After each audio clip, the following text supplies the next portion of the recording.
Hi, friends, and welcome to another episode of Your Bish Therapist Podcast. And today's episode, we have a very special brand new guest to the show. Please welcome from two very special podcasts, Vanderpump Robs and Halfsies. Please welcome my friend, Rob Schulte. Hi, Rob. Hello. Hi. I'm so happy to finally be on. Not that I've been banging on your door. You offered, I accept. I'm happy to be here. I always love chatting with you. This is exciting. Yeah, same. Very excited. And for those who maybe have heard Rob's voice before, but you're not totally familiar, so you've had a couple of podcasts for a while, and I went on Vanderpump Rob's podcast. It feels like a long time ago, but I can't remember when it was. Was it like 4 years ago? Just kidding. It wasn't. No, I think it was before 2025, so it doesn't matter, right? It was just right. in the past. In the past. But you are a huge Southern hospitality person. You love Southern hospitality, which is one reason why I'm so glad you're here, because I have so many, I don't really cover that.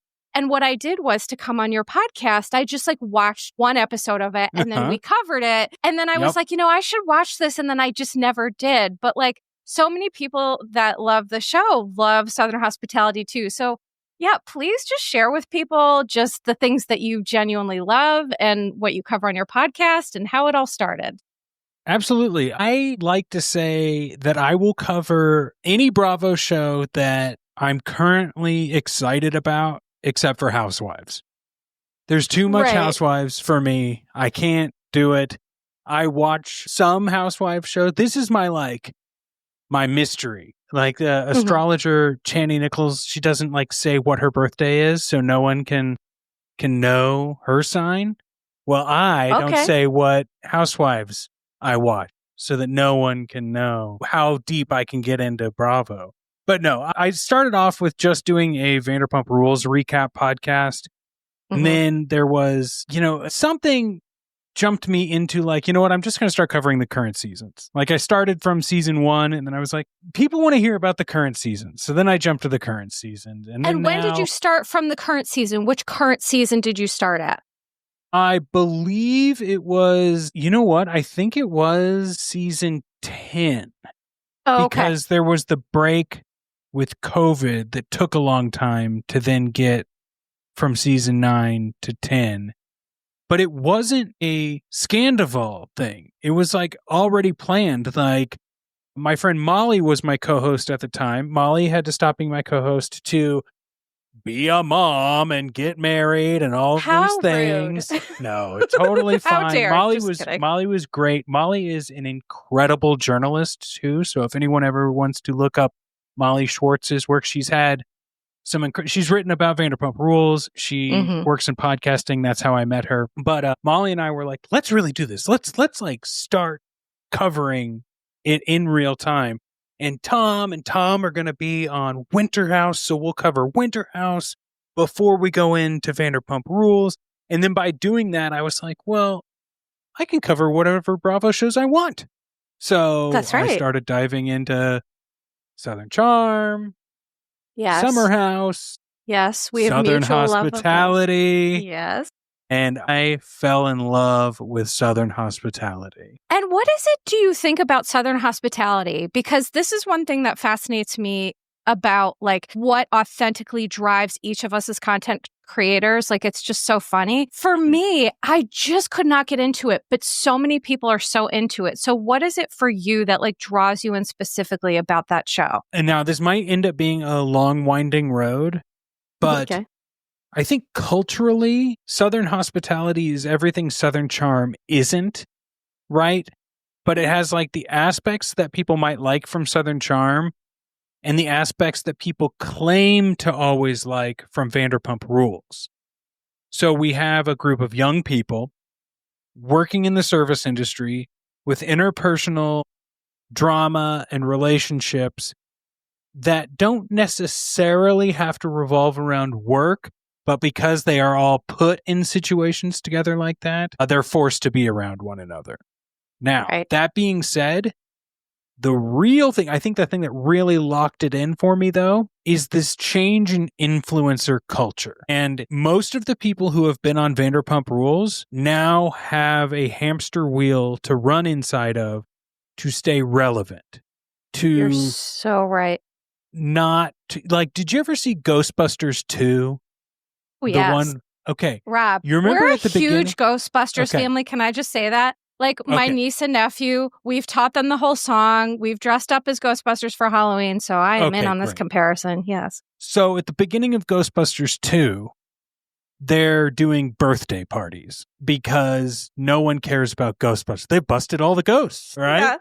There's nothing They're like, left you for guys them are to do. wackadoos. Yeah, no one cares.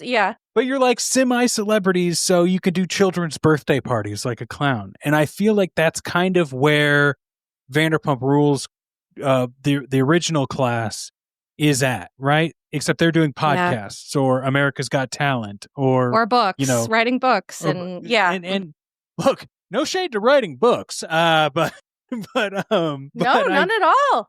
Not at all. But it's these side hustles, you know what I mean? Like, right. And I wasn't saying you were doing that, but I do think in terms of Southern hospitality, these people, their goal isn't to just be TV stars, whereas it became pretty apparent pretty quickly that everyone on Vanderpump Rules did not want to have any other job but be a TV person and have that easy access. Right. And that could change. We've only done 3 seasons of Southern hospitality, and this is about the spot where things started changing for Vanderpump Rules. But it really feels like this is my job for 3 months out of the year, but otherwise I'm going to be a personal trainer. Otherwise, I'm going to get into the service industry in this way. Otherwise, I'm going to do this. Now, a few of them seem to be influencer-y types, but it doesn't feel the same way right now. And that's what's really locking me in, because I do think that generational difference too, because these people are still like late 20s. They've seen what can happen to the Tom Sandoval's, the Katie Maloney's, of the world. And now they get to learn from that. Like, is that what I want to be in 10 years? And I think they're planning accordingly. I actually really appreciate what you just talked about, because I was doing a podcast with Lindsay and Brady from Recap Rodeo. And we were talking about kind of in the same vein of how Next Gen New York City, we felt was better than Roni because there was like increased authenticity. So kind of what I hear you saying is with Southern hospitality, it's not just mini Scheanas who are just trying to be influencers. These are people who it rings a little bit more authentic. Sure. Are they filming a show? Are they on the show? Are they utilizing the show for opportunities and things? But what I hear you saying is that there's an authenticity that you appreciate, which, to be honest, I do too, because what Lindsay and Brady and I talked about as well is like these Housewives franchises. I totally hear what you're saying about your love-hate relationship there, because we were talking about how, like, for example, some of these franchises that are in their 18th year, it's like culturally there's such a shift because it has to get bigger and uglier and, more monstrous. And, it's just like it becomes this rock gathering moss downhill, so to speak. Yep. So I definitely, that makes sense to me. And I think I wonder partly if I'm like, am I just too old for this now that I'm middle-aged? I'm like, am I too old now to watch these 20-somethings, like the VPR new season? I don't know how I feel about that. What do you think? Well, first of all, you're never too old to enjoy something new. I just had a birthday, and it was a significant one. And do you want to share? Yeah, I turned 25. You look great for your age. I turned 41 years old, and you're a baby. Well, tell that to my back. No, I'm just kidding. I did not watch Next Gen, and Brady and Lindsay both said I would love it. I'll tell you, I know I will. When I watch it, I know I'll like it. Yeah, I don't know any of the people. I know Brooks, I guess, from SLC. But it's not like I was like, I gotta see what Brooks Marks is up to, right? And I never really watched Jersey. See, I'm leaving my little breadcrumbs of the Housewives I have watched. I'm listening, Rob. I'm going to find, by the end of this episode, I'm going to know exactly. I'm catching the clues. And so, I didn't really call to me because also, and I've said this before, I think to Lindsay and Brady as well, Next Gen NYC does not tell me what the show is about. Now, it's the dumbest name. Name. Vanderpump Rules doesn't really tell us what the show's about either, but you can context clues. Lisa Vanderpump, restaurant. Next Gen NYC is a bunch of young people, like the promo photos are, in New York City. Great. I don't care about that. I care about people I know that are going to have to fight about shifts or like who's doing what or who's dating who. And I just don't know what the show's about. Like, a bunch of like up and coming youngsters. Okay, great. Youngsters. Doesn't seem very exciting, but I'm sure it is. And everyone does say it's great. They didn't land the plane for properly. Me through. Yeah. The advertising didn't work on me, but one of these days I'll go back and watch and I'll say, oh yeah, I liked it from the beginning. Listen, that's more than fair. And here's the only reason I ask about that is just because it, to me, is a good example of like what a new, younger cast gives when they're not completely hooked on fame, right? When they're just living their lives and being regular people and the show isn't their life and they're not draped in Gucci from head to toe or whatever, it's before it becomes a costume, before it becomes a persona. That's what I tend to like. But I do agree the name was terrible and it wasn't, I don't know if it was promoted, like it didn't explain exactly what it was, but because what I love most about it is seeing Meredith Marks, because on Real Housewives of Salt Lake City, to me, Meredith always seemed very histrionic, which I personally can't stand. That's just something that annoys me. But on Next Gen, we get to see a different side of her with Brooks. She's very sweet and like they're very codependent, which is funny and a little cute, but also like, wow, we really got to work on that. So you just got to see, I guess, a different side of Meredith, Seth, and Brooks, if that's what people care about. So I will say I am friends with Seth on LinkedIn. Oh, okay, there you go. He popped up and I was like, yeah, I better connect. I may need someone who worked at Big Lots one day in my professional portfolio. Will say though, with the new cast of Vanderpump Rules, I have met one of the new cast members years ago at a barbecue at Peter's house, and she's awesome. Now, I don't know what's happened on the filming, right? Like, I don't know how this person's going to be portrayed, but she was super cool to me, very nice person, but also like didn't take any shit from Peter or anyone else at this backyard barbecue, and could give it as well as was given sort of person. I was like, when I found out she's going to be, and I'm keeping the name quiet, but when I found out she's going to be in the new cast, I was like, that's perfect. She is perfect for this show. She'll do great. Yeah. I love that. Okay. I'm cautiously optimistic. I think that somehow they will probably find a way to try and force something that isn't natural, but that's kind of what I'm afraid of. I don't think producer Jerry is on this season, who I have a lot of problems with when it comes to Vanderpump Rules. Now, is producer Jerry, so the one of the things, by the way, that we're going to talk about for those listening is we're going to do a really fun thing today, which is a VPR Rewind. We're going to talk about season 8, episode 17. Yes. Of Vanderpump Rules. However, one of the things that I found when I was doing some research to get to that point is that the producer of this season that we're watching, season 8, it was revealed that they purposely edited Scheana in a bad light and then they were fired for that.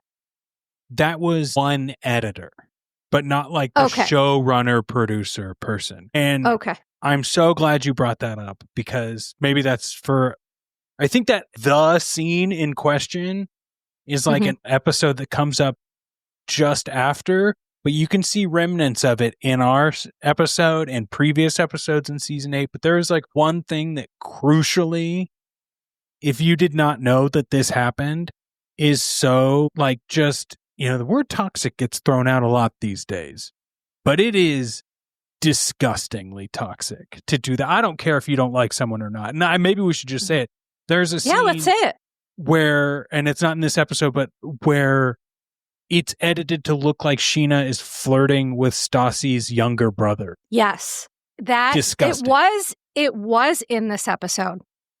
That was in this episode? Oh, it that was. Scene That's was right. in the episode that we're going to talk about. Yes, it was in this episode. I've been watching them back to back to back recently for my podcast. So, but yes, that is in this episode because Bo proposes to Stassi in this episode.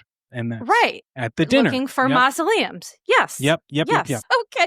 So we'll get into all of that because I just, when I was doing some research on the episode, I thought, oh, wow, that's really interesting. And then when I saw the scene with Scheana, which, we'll get there and we'll talk about it, I was like, oh, these people are trying to make her look like a child predator. It was wild. It was a very wild scene. And so the person you're talking about is a different person. Yeah, this is the guy who got brought. I think he took a few seasons off or was working on other shows, but was brought back for season 10. He like started off as like a showrunner early on, and then like showrunner is a big role, but like also then became like a producer and showrunner, like kind of to the point where like in season 10 he was like running the shop, right? And season 11, and then both seasons of The Valley. So he's the guy who you hear talking to Jax or anyone in the confessionals, right? And I feel like The Valley has its own problems that have been talked about ad nauseum and toxicity. And I've never had the job. I don't know exactly who's responsible for what. But what I do know is that if you're running a show, that's not how you end season 11 of Vanderpump Rules. You know what I mean? Like there are some crucial mistakes being made. And then if you even start tiptoeing into domestic violence, that's not a storyline. That's not a storyline that needs to be played up for stories. That is we're shutting things down. If this is a route we're going, let's make it crystal clear.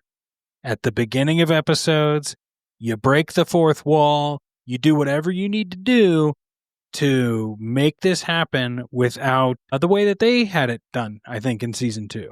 And I'm not even like, I'm pretty lenient on reality TV. You know what I mean? Like, yes. But when you cross a line, you cross a line, and it's glaring.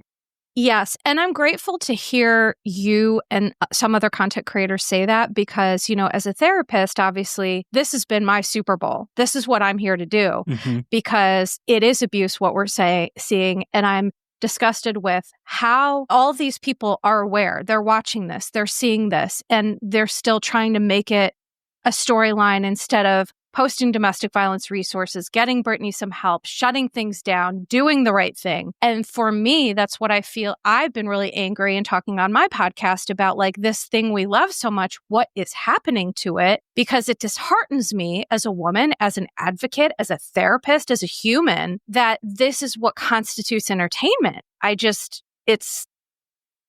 Let me ask you a quick question as a therapist, not my therapist, but as a therapist. It's like that TikTok guy. He's like, I'm a lawyer. I'm not your lawyer. Ask me whatever, Therapy speak is on the rise. Oh, yes. Which I'm sure is if it's a pain in my craw sometimes, I'm sure it's a major pain in yours. Major. And I feel like there's this like level of audience member now that is like, I took 1 semester of psychology and like occasionally see a mental health professional. So now I can leave comments or make content based on the knowledge I have, which at the end of the day is not as much as a licensed professional. For sure. I believe that it gives, trying to like not be mean about this because maybe no one has listened to my show, and I can be really dry and cocky and make fun of people, but I'm also like a serious guy, and sometimes the tone of my voice it's hard to tell the difference, I've been told. Right. But the difference here is I just quite frankly get really annoyed with people who want to psychoanalyze reality TV because they think they know what's best, when in actuality that's creating a bubble of problematic language around actual serious topics. And it's hard because it's like pulling a rubber band so far that like you mean well. I get that you mean well, but it's diluting serious problems, I think.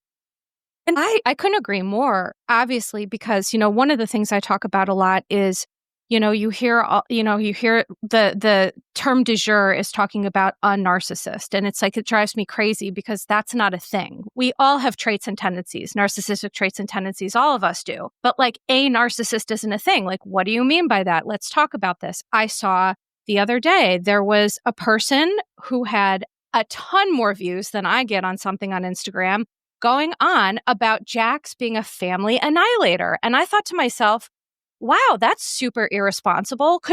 And so what frustrates me, right, is that I come here with this lens as a licensed therapist. I'm not saying I'm right. I'm not saying that I know these people. Like I don't. This is just the lens that I see this with. And people come for me all the time. They hate me so much. And here you are with these people out here who are, they Googled what a family annihilator is and they're just reading it like they have some sort of understanding. And it's like, that also is dangerous because do I like Jax? No. Is he an abuser? Absolutely, for sure. Like that's undeniable at this point. But we also have to be responsible for the things that we're saying, which include not talking above our pay grade, which is like, we should only be talking about the things that we really know about. And a lot of people really think what they know is greater than it is. And so that is my frustration for sure.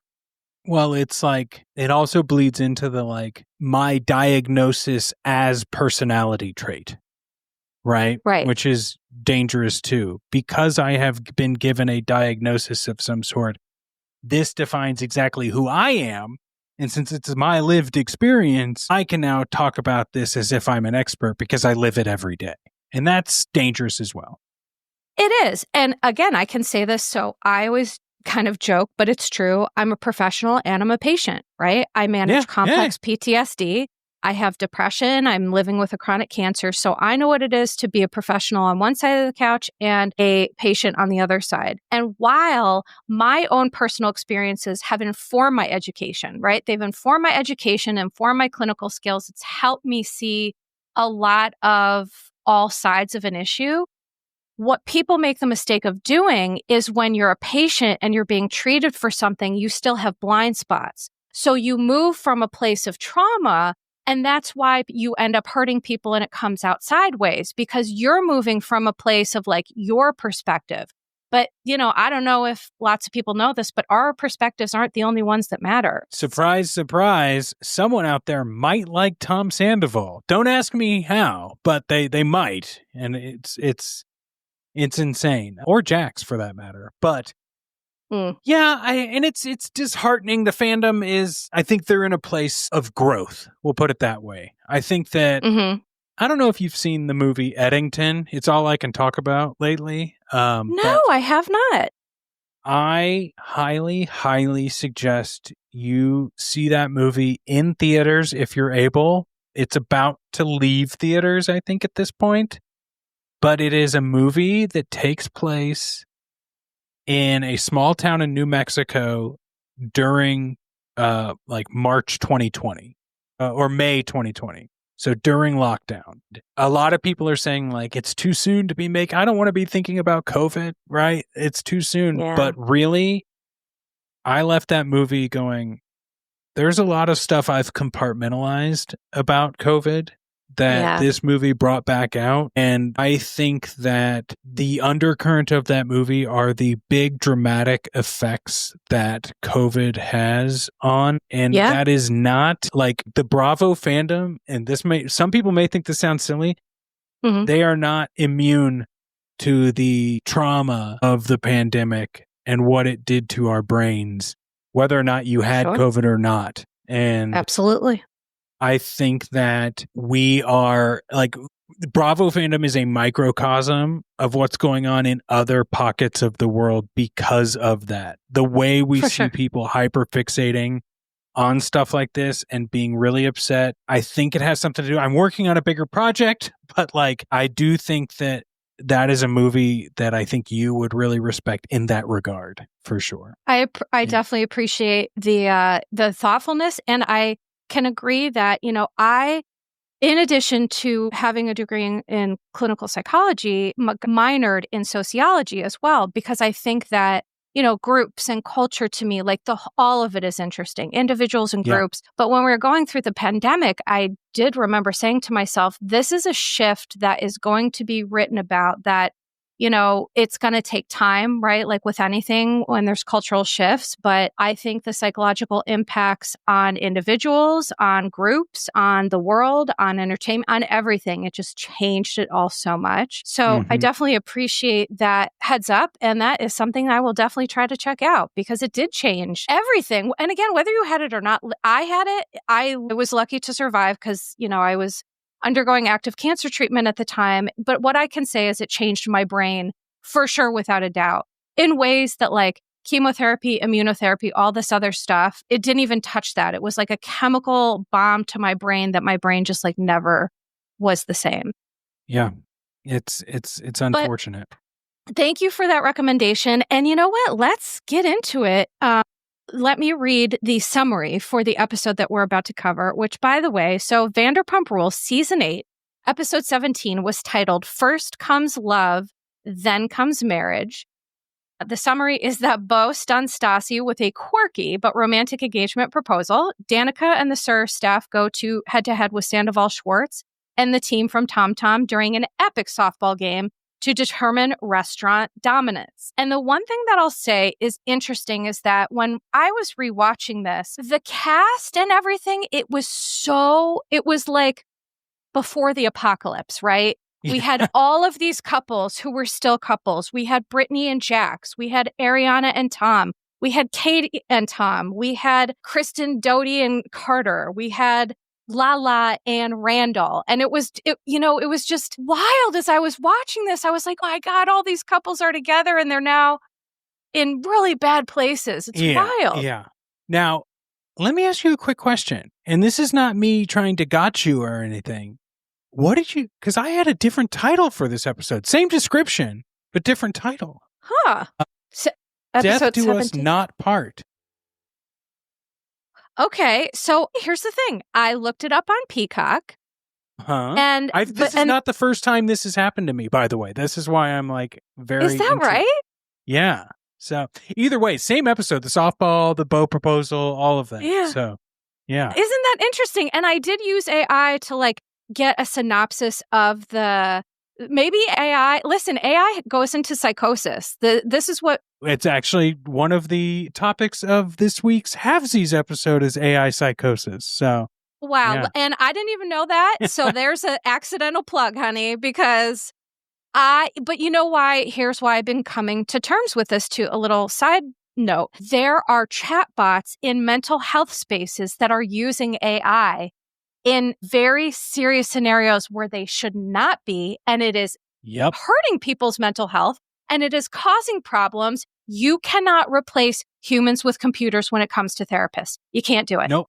I know we're about to talk about the episode, but there is a big thing going on TikTok right now with this woman named Kendra, who has fallen into AI psychosis because she's convinced herself that her therapist was in love with her and stayed with her. But it's the more she tells the story, the more it's like, yeah, and then I talked to Claude, and then I talked to ChatGPT, and then the ones that were like verifying her story and the one that was playing devil's advocate, it's very scary. Very gosh, Rob, that is scary. Yeah. Oh my gosh. Well, I'm glad we accidentally touched on this topic because you and I will have to talk about that more because it's like, with all these new shifts that happen, which AI is one of them, it's like the Wild West until you get some rules and regulations.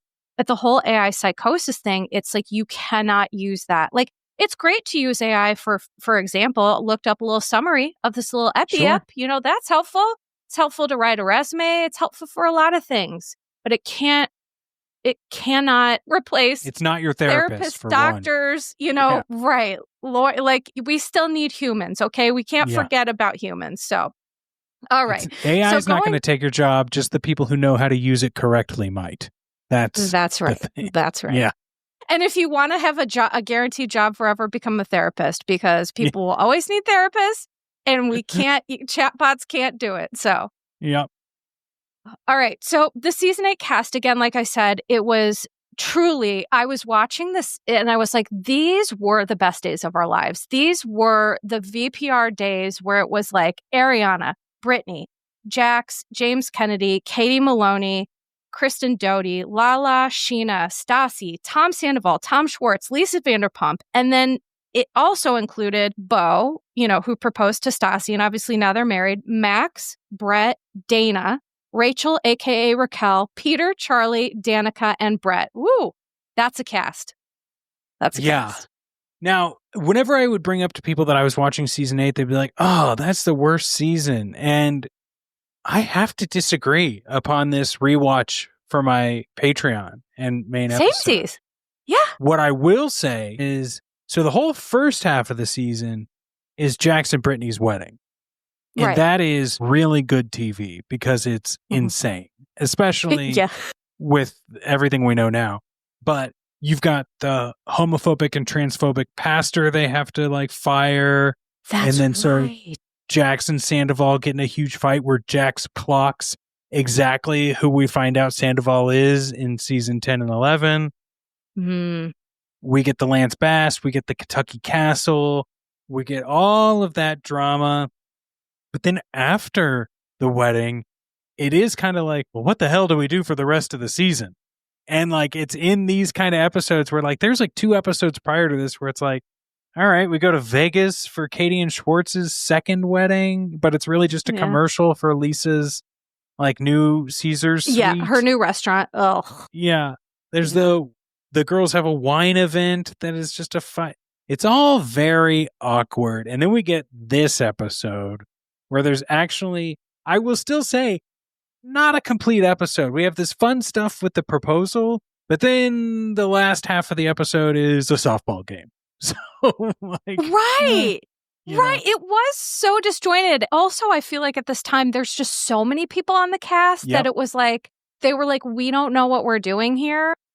Well, this was supposed to be the last season before the original Valley, right? So it was going to be introduce these new people, then Stassi and Jax and everyone who bought houses will go on. But then they all got fired for terrible behavior. Right. And can you remind everyone what everyone got fired for? Well, take a wild guess, everyone listening. Guess what? They wrote some terrible things online. Stassi in particular went on podcasts and bragged about how her and Kristen called the cops on a woman on Faith because they saw a woman who they convinced themselves was Faith in a police video. But really, they were just mad at her because of the Jax and Brittany situation, pretty much showing their bias and racist behavior. Jax and Brittany were asked not to return, and I think that was a nicer way of not firing them for whatever reason. Well, Jax gets a lot of breaks with that. This is now his second break, right? Yeah. He got to leave on his own, and now he got to leave on his own after being an abuser on TV. So make that make sense. Yeah. But anyway. Yeah. Well, Jax will be back in season 4. That's why. Specifically, he's taking this season off. Rob, literally, I swear to you, I will quit this show and Bravo. If this man is ever back on TV, you heard it here first, Your Bish is done. I am not kidding. You're gonna be done. That man will be back in season 4. I guarantee it. And yeah, I may be right. Look, I think that you are have very valid reasons there. I will say, no one's beyond redemption. X just doesn't seem like he's a man who wants to have it or wants to do the work. I'd love to be proven wrong, right? I'd love for him to be proven wrong. But I'm right there with you. I think they'll probably try and bring in a Sandoval, and so that they can have a fight in season 4. Well, when there was rumors that they were looking at Tom Sandoval for the Valley and some other folks. And that wasn't there a rumor that Scheana and Lala are definitely going to be on next season or something like that. I've never heard anything official, but I think that's what people are leaning towards. Look, and I'm not a Scheana hater. I think that like a lot of people give her a lot of grief, but Scheana makes good TV, and Scheana is, at the end of the day, harmless compared to a lot of people. And I think here's me. For sure. I'm going to be throwing out some therapy words real quick, so don't get angry. But I think there's a lot of transference happening with Scheana Shay. Oh, I love that transference. I love it. Yeah. Yeah. Well, so in specifically in this episode, or you just feel in general? I think in general. I think that it's easier for people. Well, and this is societies, right? I think it's really easy to focus on one thing that you don't like than like a systemic problem. Sure, and yeah. I think that Scheana has qualities that have been shown on this show that are not very like ideal. And I think some people have seen or have had a friend that was like Scheana, and they are no longer friends with that person, so they do not like Scheana. And I think in a different world, that could have been Ariana. It just didn't happen to be Ariana, right? Well, and the reason it didn't happen to be Ariana is because she became the golden one because of what Tom did. Like, people have to understand, Ariana seems like a wonderful person. I don't know her. I've never met her. She seems great. But society put her up on this pedestal. Like you said, when women get cheated on, they projected all of their problems and stuff onto Ariana. And they were like, she represents all wronged women, and we put her up on this pedestal. And so it's not that she doesn't deserve things. I just think that societally, everyone made her a queen. And, listen, good for her. Yeah. But yeah, I mean, I totally am with you. And she was an audience proxy for so long, so it's easier. Right. But so essentially what Rob is saying is that, like, and I talk about this on the show a lot, is that when we're dealing with stuff in our personal lives, we see Scheana or someone on TV and we project our stuff, we transfer our stuff onto them, and then we see things in them that we don't like, but it's really more about us. And so we'll start out with the beginning of the episode. Is that it's so funny because the episode before this, Beau and Stassi got into like this insane fight, and he was going to propose to her the next day. Mm-hmm. And I remember watching this like in real time, like when the season had started. And I just thought, oh my gosh, that's so funny. She was just like so awful to him. And then he had this whole plan they were looking at mausoleums because it was like Stassi's way of trying to get Beau to commit, because he told her he wasn't going to propose this year. So she thought in her mind, well, if we buy a mausoleum together, he's with me for life. And I was like, that's an interesting way to get a commitment. Interesting. Yeah, it's very great storyline, Stassi, and we know you're good for like making that. And yeah, it's also one of those things where like in that previous episode, she's also like, okay, well, we're also like not trying to have kids. So one way or another, we're going to be together because we know we want children. But if that happens before marriage, well, we're going to have a family. And I think it's played up for the cameras, of course, but it is the whole Kristen fight in general. I have a lot of problems with here, but that really comes into play after the actual proposal. I think that Beau did a good job with the proposal in general. I think the idea of doing it there, having your friend hide the ring, like I think Stassi in the back of her mind knew Beau was going to be proposing this season, but I don't think she knew it was going to happen here. I think she thought this was just like B-roll footage they were filming. Literally. And that's why I think it was brilliant the way that he did it, because to me, it seemed like she was authentically shocked and like, is this happening right now? Which I love, because someone like Stassi, because the minute he put the ring on her finger, she literally morphed into a bridezilla on camera. Like, it was just the wildest transformation. She's like, let's go to Italy. We got to do this. We got to do that. I'm like, you've been engaged for 12 seconds. This is wild. Yep. But you could tell that he did a good job of surprising her, because I imagine that's really hard to do. But it was sweet. He was like, had a friend leave it up by the bench in this really interesting case that it looked like an old bell. And You know, the ring was gorgeous and it's a family heirloom. And she literally like just took it out of the box. He's like, isn't that my job? I also clocked that after it, she was like, I'm engaged, motherfuckers, which is a callback to when Scheana gets engaged and Scheana shouts down at her and Shay, you're engaged, motherfuckers. It's like, damn, there really are callbacks here. Yeah. Dang, that's pretty good. I did not catch that. My gosh. Yeah. So then, of course, we see Lisa throws this huge engagement party, which here's the thing. Lisa Vanderpump, for me, I'm not a fan of Lisa Vanderpump. I think that... She makes it hard. Yeah, for me, she does. Like, listen, she's got, I think her and Ken, they have such a sweet relationship. I love how much she loves dogs at her beautiful home, that it's, I mean, all of it. I admire all that. But she does make it really hard, I think, specifically how she treats the male employees versus the female. Just, you know, she's definitely got some misogynistic internalized stuff there that I hate to see women have. And, you know, she just seems really like, you know, because I was someone who watched Real Housewives of Beverly Hills, of course. And there's just something that seems really disingenuous about her. And it's like her way or the highway. And I think that's why she doesn't have a lot of connections to anyone who's not Ken. Because Ken, what I've noticed, is always like an echo chamber for Lisa. Yeah, absolutely.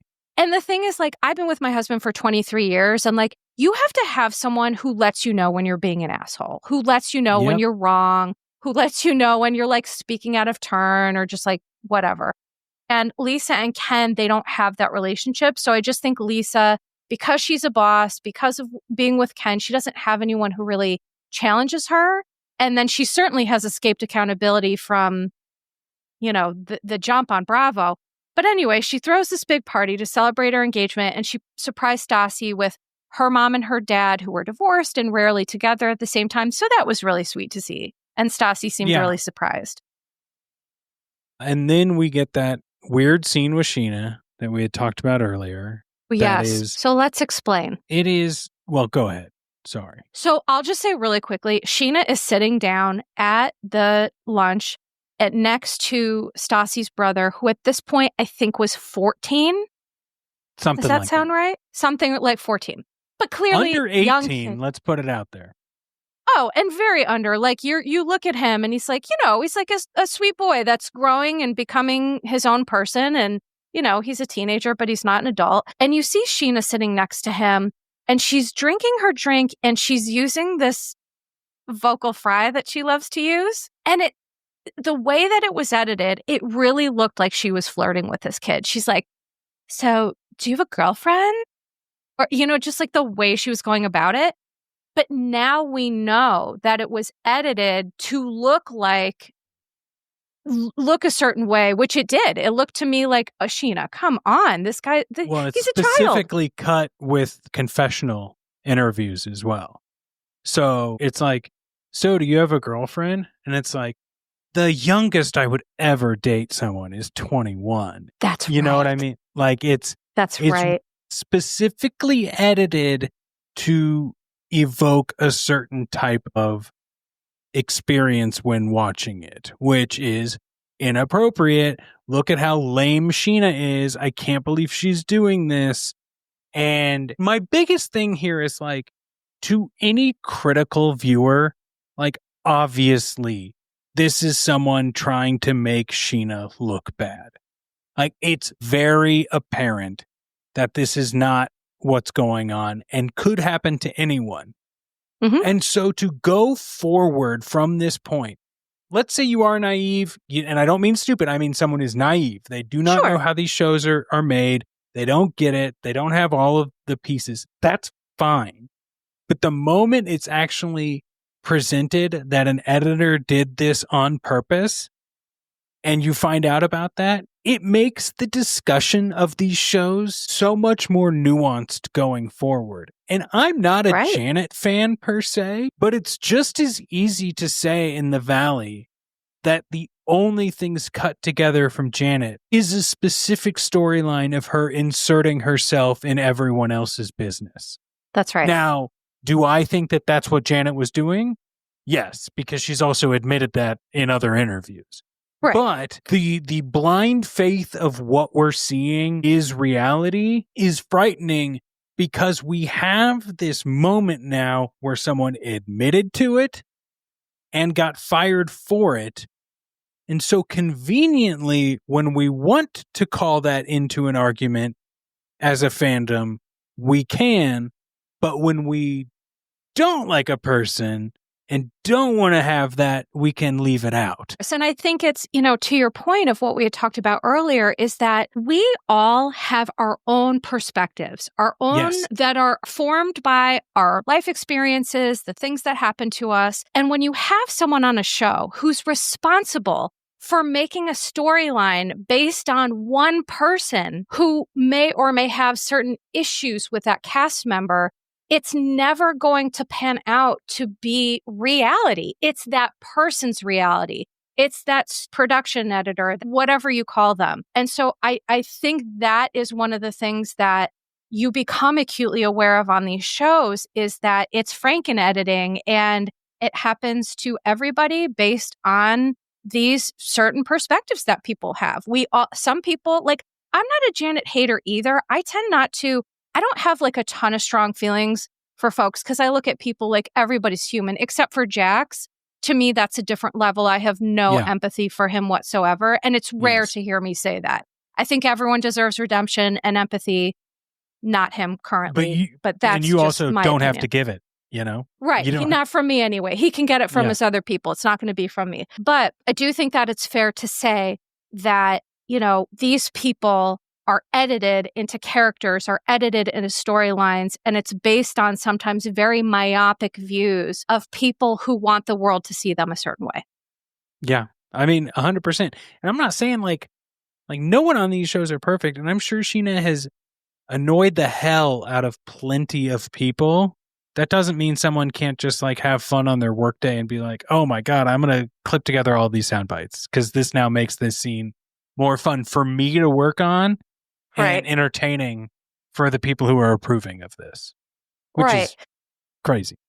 It is crazy. And also, can I note that this person got fired for this, but Jax abused his wife over and over and he was never fired and he got to walk away? Can I just point that out? Well, and also this one person did this and now we sit here going, and that hasn't happened to anyone. No other editors have the ability to do this. Of course it's happening. Of course. And of course, Bravo skews misogynistic. It's also been a big trouble for me in this season because I am not a Dana fan. Yeah. I'm just she's never I'm not a Jax fan. I'm not any of these, but there are certain elements to me, working in comedy for so long where I also I'll see the jokes Dana make and I'm like, this is not for me.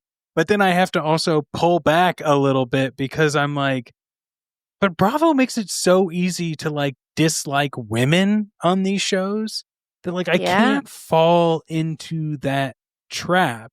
But I can say, Dana, that joke's not landing for me. You know what I mean? That's fair. The jokes aren't landing. It is funny because with Dana, I appreciated her, but I know what you mean. I think she was trying really hard, which again, if I was going to be featured on TV, who's to say I would? I think we would all do the same thing, right? It's exactly. Here's the camera, do your shtick. And she did it. And it just didn't kind of. And it's interesting. She's notorious for being very, very confident. Mm-hmm. And that is such a hard row to toe, or whatever that phrase is. Hard line to toe, I think. Toe, yes. I think. It's like marching to the beat of your own drum. That's also a phrase I screw up and have to think about. But it's such a hard row to toe because, of course, you want to come off as confident and cool and collected. But there's that certain level where you can also clock well, this confidence is so over the top that it's you're hiding a little bit of shyness or not very confident. It's that faux overcompensating a little bit for yeah. And so it was interesting because speaking of Dana, there was a period before Scheana met Brock. And obviously now there's like a whole, after she released her book, there's a whole lot of information there. But there was like this love triangle between Max, Brett, and Dana. And then like Scheana was involved with that too. Yeah, because like before filming this season, Scheana and Max had like hooked up and gone out briefly. And then she bought him an Apple Watch. Yeah, she bought him an Apple Watch. And then Scheana and Brett like had a quasi thing. I don't think they ever actually hooked up, but they like were hanging out before filming. Mm-hmm. And then the show starts with her like the season starts with her hooking up with Max. And then she thinks Max cheats on her, even though they very much were not exclusive. And that is like hammered in the episodes. And then she finds out that he didn't actually cheat on her. And she's like, oh yeah, and we weren't exclusive. The timelines don't add up. And Max is like, no thanks. I don't need that in my life right now. She's like, okay, I'm going to ask Brett out. Right. So then they both move on to Brett. And then Scheana's just like trying to talk to her. She's like, this is weird. And like, from my perspective, reading between the lines, it's kind of like Scheana being like, I already did this. This is not a good idea. But also, it's really weird because I did this. And I know what it's like because it's like, oh, now Max is going to be like, you're going to his friend, you're going to the coworker, you're going to the cast member. And like, now I'm also pointing out that like, isn't this weird? And what they're not saying is this just for the show? Is this just for the show? Because if it is, it's very, very clear. And if it's not, we need to make sure that everyone knows that, or you are going to get in a world of hurt. Right. Online. Well, and then the episode after this, the preview was Scheana had Brett, like she did that like bedroom, like faux sex scene with, that was like the next episode after this. And I was just like, oh, Scheana, you're so messy. So Well, it's messy. acting. It's just acting. Right. Good as gold, honey. But one thing that I loved seeing Jiggy because even though I'm not a huge Vanderpump fan, I love all her animals. I just want them for my own. And you got to see sweet little Jigster. And here's the other interesting thing. Speaking of Scheana's aunt, of course, like all roads come back to Scheana Shay. Okay. Scheana's aunt, you find out in this episode, was a Rockford Peach. And if you don't know what a Rockford Peach is, that is the women's female baseball team that was featured in a league. Well, it was about a league of their own. It wasn't the real team, but it was based on that. I'm not explaining it well. And of course, you see Scheana like throwing her softball and you see like this old picture of her like aunt who was a Rockford Peach. And I was like, all roads lead back to Scheana. That was wild. Scheana is, lover or hater, she makes television. And has like mysteries that are still left to be discovered. And this was one of the good ones. Yeah. I mean, she didn't, on the Valley this year, she didn't really show up to much or make an impact. But I obviously, like after, her book came out and we found out about the whole Brock cheating reveal. I mean, I would imagine that next season on the Valley we'll get some more of this digging for good as gold, whatever we're going to find out Here's about that. I don't know. I need season 3 of The Valley to go summer house mode. And like, I need 70% of the cast gone and really hone on who the show is about and bring in some supporting characters that might be able to give us some crucial storylines in future seasons. And what does that look like for you? I say keep. See, it's hard. So many I people know. I don't like, but I will say keep Jesse Lally. I think he's a creep, but he's not dangerous, right? Jax is dangerous. Yeah. Jesse Lally doesn't seem to be dangerous at this point. He's not a good person, but I think he can make good TV. I think you keep Janet for the same reasons. She makes, I mean, arguably, people were talking more about Janet than they were Jax, which is insane. That is such a solid point. Do you understand how wild someone has to be for them to be talked about more than Jax? That is a very solid point. Yeah. I heard a rumor that Brittany might be getting let go too, and I think it's just a rumor. Like, I don't think Brittany's going anywhere. It would have to be. she's like the biggest person on the show. I feel like now she's the number one guy in the group. Yeah, but her storylines have always revolved around Jax's shadow. So keeping her will allow her the space to, maybe if she's available to be the star of a show, now's the time, right? Come into your own, see if you can do that. Yeah. Yeah. But when I made a TikTok about hearing that rumor, people were like, no, get rid of Janet instead. And I'm like, Bravo's never going to do that. She's good TV. Yeah, that's right. That's right. So I really think that between that, like you keep Kristen, you keep Brittany, you keep Jesse Lally, you keep Janet, right? Mm-hmm. I don't think we really need Jason. But you can't have Janet without Jason. They're like so codependent. I know, but I didn't think he will have a smaller, diminished role or an exploded one. But I think he's in the weird gray zone right now. Right. I think Zach's got to stay. If Jasmine stays, they're going to need to she needs to have a significant discussion, like point on the show. Like Jasmine, but there's the whole Danny situation.